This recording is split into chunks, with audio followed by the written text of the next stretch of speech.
إن الحمد لله نحمده ونصلي على رسوله الكريم أما بعد أعوذ بالله السميع العليم من الشيطان الرجيم من همزه ونفخه ونفثه بسم الله الرحمن الرحيم وإلى ثمود أخاهم صالحا قال يا قوم اعبدوا الله ما لكم من إله غيره هو أنشأكم من الأرض واستعمركم فيها فاستغفروه ثم توبوا إليه ان ربی قریب مجیب۔ ترجمہ قرآن کے سبق میں آج انشاءاللہ سورہ ہود آیت نمبر 61 سے ہم نے پڑھنا ہے، اور یہاں سے اس رکوع میں قوم سمود ان کا ذکر ہے۔ پیچھے جیسا کہ ہم پڑھتے آ رہے ہیں، پہلے حضرت نوح علیہ السلام ان کی قوم کا تذکرہ آیا، تفصیل کے ساتھ ان پر کیا عذاب آیا وہ بھی ذکر تھا، اور پھر جو ہے قوم عاد ان کا ذکر آیا۔ اب قوم سمود ہے، اس ترتیب کے ساتھ ہے نا، یہ واقعات اسی ترتیب کے ساتھ ہی وہ قومیں تھیں، ٹھیک ہے۔ وَإِلَىٰ ثَمُودَ، اور سمود کی طرف، اِلَىٰ اس کا عطف پیچھے، وَأَرْسَلْنَا پیچھے ہم نے پڑھا تھا نا نوح علیہ السلام کے واقعے میں، کہ انہوں نے آ کر اپنے، اللہ تعالیٰ نے فرمایا کہ ہم نے ارسلنا نوحا الی قومی، ہم نے بھیجا نوح علیہ السلام کو، یہاں بھی محذوف ہے ارسلنا الی ثمودا، ہم نے بھیجا سمود کی طرف، اخاہم ان کے بھائی، صالح علیہ السلام کو۔ قال انہوں نے کہا، صالح علیہ السلام نے کہا، یا قوم اے میری قوم، اعبدوا اللہ، اللہ کی عبادت کرو، ما لکم من الہ غیرہ، نہیں ہے تمہارے لیے من الہ کوئی الہ غیرہ اس کے سوا۔ الہ، ہر قوم نے اپنے قوم کو جا کر، ہر نبی نے اپنی قوم کو جا کر سب سے پہلی جو دعوت دی ہے وہ دعوت توحید ہے، کہ ایک اللہ کی عبادت کرنی ہے۔ الہ کہتے ہیں معبود، جو اردو میں ترجمہ کیا جاتا ہے مشکل کشا، حاجت روا، جس کی طرف پناہ لی جائے، جو تمام ضرورتوں کو پورا کرنے والا ہو، اور جس کی طرف انسان امید رکھے، اور وہ اپنی تمام مخلوقات کی ہر زبان میں ان کی دعا کو بھی سننے والا ہو، اور ان کی ضروریات کو بھی پورا کرنے والا ہو، اس کو الہ کہتے ہیں۔ تو ہر نبی نے اپنی قوم کو سب سے پہلے جو دعوت دی وہ یہی دعوت توحید تھی۔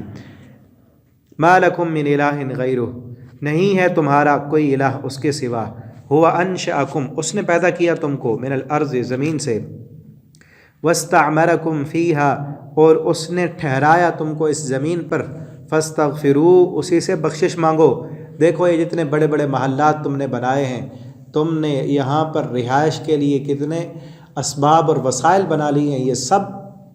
تمہارے اپنے ہاتھوں کی کمائی تو نہیں ہے، یہ رب نے دی ہے تمہیں، اللہ نے یہ سب کچھ دیا ہے، تو اس سے اپنے گناہوں کی معافی بھی مانگو۔ ثم توبوا الیہ، پھر اس کی طرف تم توبہ کرو۔ ان ربی قریب مجیب، بے شک میرا رب قریب ہے اور توبہ قبول کرنے والا ہے، دعاؤں کو سننے والا اور قبول کرنے والا ہے۔ قالو، وہ سب کہنے لگے، یا صالح، اے صالح، قد کنت، تحقیق تھا تو، فینا ہم میں، مرجوباً، امیدوں کا مرکز، ہمیں تجھ پر بڑی امیدیں تھیں، قبل ھذا، اس بات سے پہلے، یعنی ایک نبی جو ہوتا ہے وہ اپنی قوم میں وہ بڑے اچھے اخلاق کا مالک ہوتا ہے، سچا ہوتا ہے، دیانتدار ہوتا ہے، اور اس اچھے اخلاق کی وجہ سے ان لوگوں کو جو ہے اس پر اچھی امیدیں تھیں، قبل ھذا، اس سے پہلے، یعنی وہ سمجھتے تھے کہ یہ بھی ہمارے ساتھ ہماری ہاں میں ہاں ملائے گا۔ جب انہوں نے ان کو شرک سے روکا، اپنی منمانی سے روکا، ایک اللہ کی طرف بلایا، تو کہتے ہیں ہم تو سمجھتے تھے بڑا سمجھدار ہے، اور تو ہمیں جو ہے ہماری مرضی کے کام نہیں کرنے دیتا۔ ان نعبد، تو منع کرتا ہے ہمیں، ان نعبد، کہ ہم عبادت کریں، ما یعبد آباؤنا، جس کی عبادت کرتے تھے ہمارے باپ دادا، واننا، اور بے شک ہم، لفی شک، البتہ شک میں ہے، مما، اس سے، تدعوننا، جس کی طرف تو ہمیں بلاتا ہے، الیہ، اس کی طرف، مریب، شک کرنا، ہمیں تو شک ہے کہ تیری دعوت سچی ہے یا نہیں ہے، یا تو اللہ کا نبی ہے یا نہیں، اس میں ہم شک کرنے والے ہیں۔ قال یا قوم، تو انہوں نے کہا، صالح علیہ السلام نے کہا، اے میری قوم، ارأیتم، خبر دو تم مجھے ان کن تو اگر ہوں میں علی بینۃ واضح دلائل پر، اللہ نے مجھے دلائل دیے ہیں،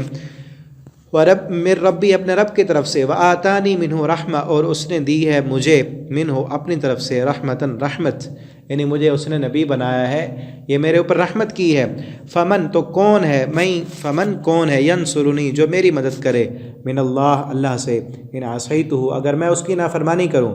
اگر میں اس کی نافرمانی کروں وہ مجھے پکڑ لے میرا رب، تو تم میں کوئی ایسا ہے کسی کے پاس یہ پاور یہ طاقت کہ مجھے رب کی پکڑ سے چھڑا سکے، فما تزیدوننی بس نہیں تم مجھے زیادہ کرتے، غیر تقصیر علاوہ نقصان کے، اگر میں تمہاری بات مان لوں تو تم مجھے نقصان میں ہی زیادہ کرو گے، تم تو شرک کی راہ پر چل رہے ہو، اگر تمہاری بات مان کر میں بھی اسی طرف چل پڑوں تو نقصان کے علاوہ میرا اور کوئی فائدہ نہیں ہوگا، صرف نقصان ہی ہوگا۔ اور اس کے بعد نا قوم نے مطالبہ کیا تھا کہ ہمیں کوئی نشانی دو، وہ مطالبہ ان کا جو ہے دوسرے مقام پر 19ویں پارے میں آئے گا سورہ شعراء کے اندر، کہ انہوں نے کہا صالح، ابھی صالح علیہ السلام ان کو سمجھا رہے تھے، خطاب کر رہے تھے، اور پہاڑی کے قریب کھڑے تھے، قریب ایک پہاڑی تھی، وہ کہنے لگے اسی پہاڑی سے نا ایک اونٹنی نکل آئے تو پھر ہم مان لیں گے، تو پھر اس اونٹنی کے نکلنے کا ذکر وہاں پر ہے، اور پھر آگے اسی کا تذکرہ آئے گا، اگلے سبق میں ہم پڑھیں گے۔ اللہ تعالی ہمیں قرآن پڑھنے، سمجھنے، اس کے مطابق زندگی بسر کرنے کی توفیق دیں۔ اور اگر آپ آن لائن پڑھنا چاہتے ہیں، اپنے بچوں کو ناظرہ قرآن، ترجمہ، تفسیر، حفظ پڑھانا چاہتے ہیں تو آپ نیچے واٹس ایپ نمبر لکھا ہے، اس پہ رابطہ کر سکتے ہیں۔ والسلام علیکم ورحمۃ اللہ وبرکاتہ۔